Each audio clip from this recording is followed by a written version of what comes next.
Okay, today I'm going to talk about 13.4, okay, example 9. Okay, this video will just be about example 9. There's another long one. Okay, first and foremost, if you look at the question itself, there are a few things. So there's a water from a tank, okay, it's in the shape of a cone. So the moment you see cone, you need to know that the volume of a cone is 1/3 pi r squared times height. This one you need to memorize this.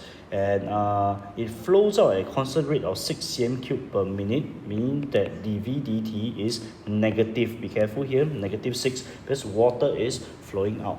So the height of the cone is 24 cm, the base radius is 12 cm. How fast is the water level decreasing? So they're asking you dh dt, rate of change of height with respect to time, when the water is 8 cm deep. So the height is equals to 8 cm. So now, first and foremost, let's just go and think a bit through. Okay, I have dv dt, I got dh dt. So what I can start with is, I know I need to find dv, I know I have dv dt, I have dh dt. So now, if I want to equate these two, I look at the way it is, I think I will need a dv dh. Why? Because I can eliminate the h so that this is equals to this times this. So again, as I say, you can't actually eliminate that, but it helps you to make sense of how to form this equation.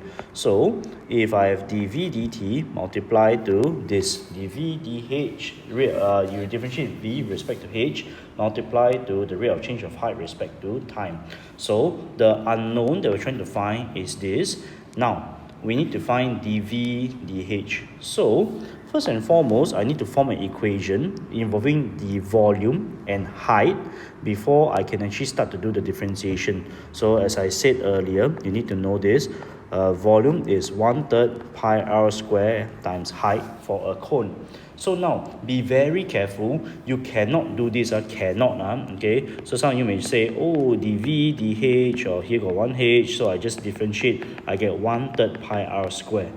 This is wrong. Okay. Why is this wrong? Because don't forget that when h varies, r squared will vary as well. Both of them are variables. So the only time that you can start to differentiate, okay, is when r squared itself, the variable is converted into h itself. So basically, what I'm saying here is this: we need to find a way to substitute away r such that r becomes a h. Then all I have is v, the variable, against h. Then I can differentiate v with respect to h. Okay, so now, okay, and based on that, I've drawn the diagram. Remember, the question says that when the radius of the cone is 12 cm, the height is 24 cm. So the whole cone is that. Now, I'm trying to find a way to relate my radius and my height itself. So when the water level drops, okay, always the r and the h are related. So what we're going to apply here is a common trick. It will be to apply this.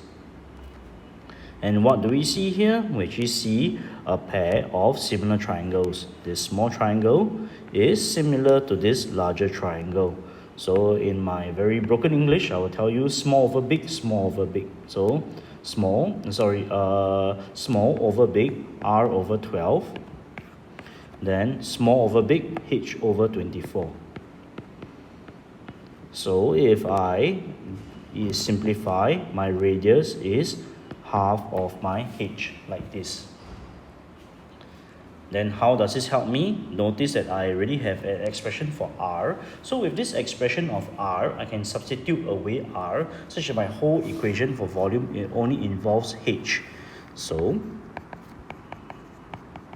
r is h over 2 square times h. h over 2 from above. So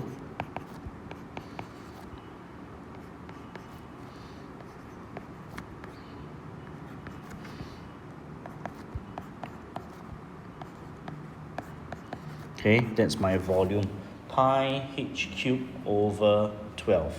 Then what I can do with this is to get, I differentiate v with respect to h. Now I can differentiate y. There's only h, there's no r. So if I differentiate this, 3, okay, I will take it down to multiply. So it's 3 pi h squared over 12. So simplifying, okay, I differentiate v with respect to h, I get pi h squared over 4. 3 and 12, this gives you 4 there. So I get pi h squared over 4. Now, remember our chain rule earlier? Down here, this chain rule here. So let me just copy this out here, okay, to the next page.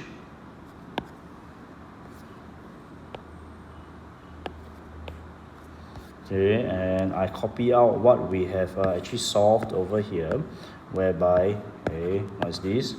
Okay, where we get the you differentiate v with respect to h is equals to pi h squared over 4. Okay, now I'm just going to fit all my information in.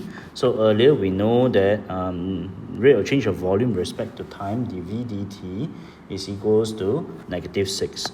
So I write there -6.